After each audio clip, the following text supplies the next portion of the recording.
प्रधान तर गेले, आता पुढचा नंबर इथेनॉल बाबाचा. मित्रांनो, काल 12 वर्षामध्ये पहिल्यांदाच असं घडलं, भाजपच्या मंत्र्याचा राजीनामा झाला. पण यानंतर अनेक लोकांना असे वाटले, हे आंदोलन आता संपलंय. पण खरं तर आता या आंदोलनाची सुरुवात झाली आहे, असं वक्तव्य स्वतः कॉक्रोच जनता पार्टीच्या प्रवक्त्यांनी केलं होतं. आणि आता याच दरम्यान सोशल मीडियावरती काही पोस्ट व्हायरल होतात. त्यामध्ये सांगण्यात येते, आता पुढचा नंबर इथेनॉल बाबाचा. फक्त इथेनॉलच नाही, कॅरमेल पॉपकॉर्नचा देखील नंबर लागणार. खरंच येत्या काही दिवसांमध्ये इथेनॉलबद्दल आंदोलन उभं राहणार का? सोशल मीडियावरती ज्या मीम्स आणि पोस्ट व्हायरल होत आहेत, त्याचं सत्य नेमकं काय आहे, तेच आपण या व्हिडिओमधून जाणून घेणार आहोत. काल आपण संपूर्ण देशाने पाहिलं, जेव्हा धर्मेंद्र प्रधान यांचा राजीनामा झाला, त्यानंतर अभिजित दिपकेने स्पष्ट सांगितलं, ही तर फक्त एक सुरुवात आहे, अजून बरंचसं काम बाकी आहे. याशिवाय जंतर मंतरवरती जे विद्यार्थी तरुण जमले होते, अनेक जण म्हणत होते, आता पुढचा नंबर इथेनॉलचा. लोक म्हणतायत इथेनॉल बाबाबद्दल किंवा मेरिकल पॉपकॉर्न बद्दल रील्स बनवून काय उपयोग आहे, काय होणार आहे त्यांनी.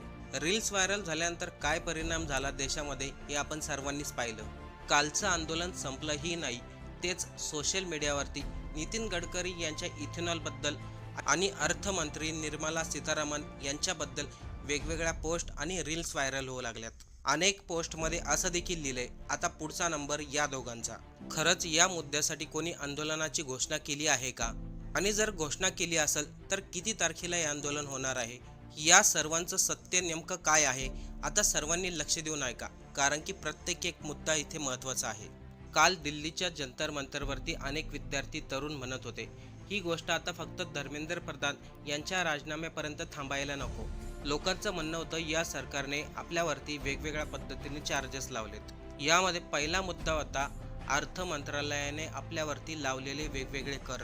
मग त्या करामध्ये कपात करणं, जीएसटी सुधारण्याच्या नावाखाली वेगवेगळे तर्क वितर्क लावले गेले, पण प्रत्यक्षामध्ये तसं काही घडलं नाही. आणि नंतर देशातील तरुण विद्यार्थी इथेनॉल बाबाबद्दल बोलू लागले. आता इथेनॉल बाबाबद्दल काय बोलायचं हे आपल्याला सर्वांनाच माहिती आहे. कालचा मोर्चा संपण्या अगोदर मोठ्या घोषणा देखील झाल्या.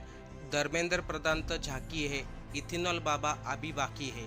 आता सर्वांनी लक्ष देऊन ऐका, काल धर्मेंद्र प्रधान यांचा राजीनामा झाल्यानंतर नेमकं काय घडलं. त्याचं झालं असं की गेल्या 12 वर्षामध्ये देशामध्ये अशी परिस्थिती निर्माण झाली होती, जे कोणी केंद्र सरकारच्या विरोधामध्ये भूमिका घेतील त्यांच्यावरती कारवाई केली जात होती, त्यांच्यावरती ॲक्शन घेतली जात होती.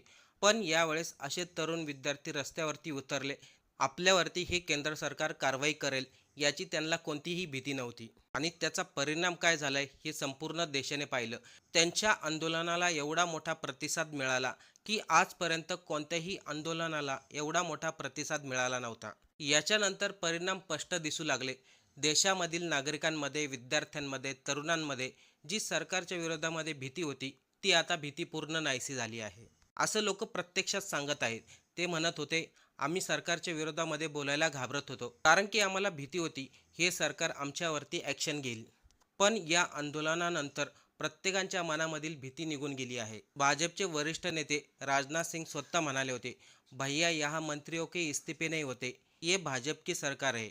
त्यानंतर मात्र सोशल मीडियावरती मीम्स आणि पोस्टने धुमाकूळ घातला. आता इंटरनेटवरती व्हायरल झालेल्या पोस्टमध्ये काय लिहिलंय ते पहा. प्रधान तर घरी गेले, आता पुढचा नंबर नितीन गडकरींचा. वाणी जैन नावाचे युजर लिहितात, Dharmendra Pradhan is done, next is Nitin Gadkari, top is ethanol blending. Rishi नावाचे युजरने लिहिले, नितीन गडकरी पुढची पाळी, तोपर्यंत आंदोलन थांबू नका. जोपर्यंत हे सरकार पेट्रोलमध्ये इथेनॉल मिक्स करत राहील, तोपर्यंत गाड्यांची वाट लागत राहील. कालच्या आंदोलनानंतर अशा अनेक प्रकारच्या पोस्ट आणि मीम्स सोशल मीडियावरती व्हायरल झालेत, ज्यामध्ये पुढचा नंबर इथेनॉल बाबाचा आहे असं सांगण्यात येते. आता याचं खरंच तारीख वगैरे ठरली आहे का, हा मोर्चा निघणार आहे का, तेही सविस्तर आहे का, त्या अगोदर आपल्याला याचं कारण समजून घ्यावं लागेल. गेल्या काही दिवसापासून इथेनॉलच्या मुद्द्यावरती अनेक लोक संतापले होते.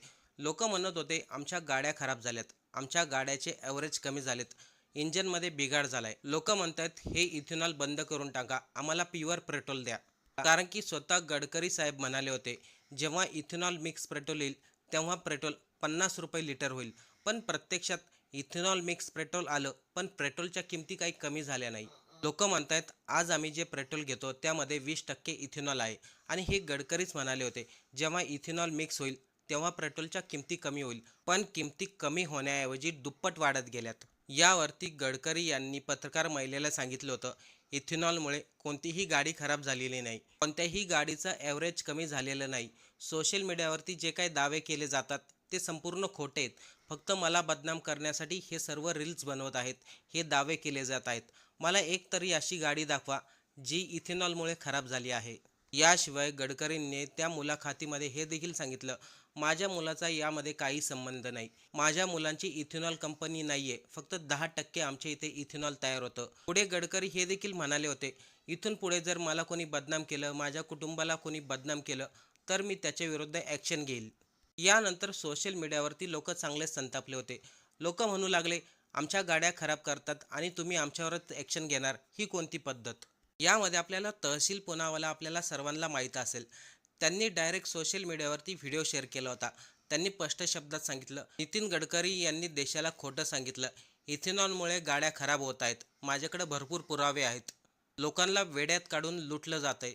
आता आपण सुरुवातीलाच म्हटलो ना, इथेनॉलबद्दल कोण मोर्चा काढणार आहे, किती तारखेला काढणार आहे, कुठं काढणार आहे, त्या व्यक्तीचं नाव आहे तहसील पुनावाला.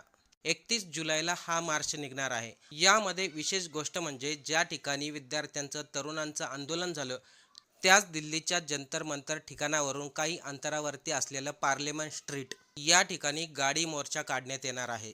तहसील पुनावाला यांचे मुद्दे आहेत, इथेनॉल T20मुळे अनेक गाड्यांचे मायलेज कमी झालेत आणि त्यांचे इंजिन देखील खराब झालेत. त्यांचा दुसरा मुद्दा असा आहे, जी किंमत लावली जाते ती खूप जास्त आहे. म्हणजे गडकरी यांनी अगोदर दावा केला होता, इथेनॉल आल्यानंतर पेट्रोल 50 रुपये लिटर होईल. आता पेट्रोल स्वस्त तर सोडा, प्युअर पेट्रोल देखील आपल्याला मिळत नाही. आता इथे फक्त तहसील पुनावाला यांचाच मोर्चा नसणार आहे. जंतर मंतरवरती जे विद्यार्थी होते, जे तरुण होते आणि अनेक लोक सोशल मीडियावरती कमेंट करत होते, पुढचा नंबर इथेनॉल बाबाचा, ते सर्व त्या मोर्चामध्ये सहभागी होणार आहे असं सांगितलं जात आहे. लोक आता प्रचंड संतापलेली आहेत. ती म्हणतात, तुम्ही स्वतःच्या फायद्यासाठी पेट्रोलमध्ये 20% इथेनॉल मिक्स केलं, स्वतःला फायदा झाला, पण लोकांना फायदा झाला का त्याचा? त्यामुळे तहसील पुनावाला यांनी स्पष्ट सांगितलं, 31 जुलैला इथेनॉलच्या संदर्भात हा मोर्चा निघणार आहे. यामध्ये दुसरं नाव आहे ते म्हणजे देशाच्या अर्थमंत्री निर्मला सीतारामन. जेव्हा लोकांनी आरोप केला होता कांद्याचे भाव वाढलेत, तुम्ही काय करतायत, तेव्हा या निर्मला सीतारामन म्हणाल्या होत्या, मी कांदे खात नाही.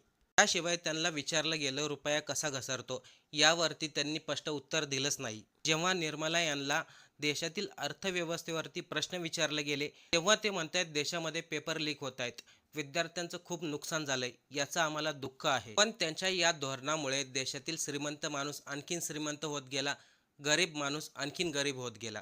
आता तहसील पुनावाला यांनी तर 31 जुलैला मोर्चा काढण्याचं आव्हान केले. सोशल मीडियावरती पुढचा नंबर इथेनॉल बाबा अशा पोस्ट व्हायरल झाल्यात.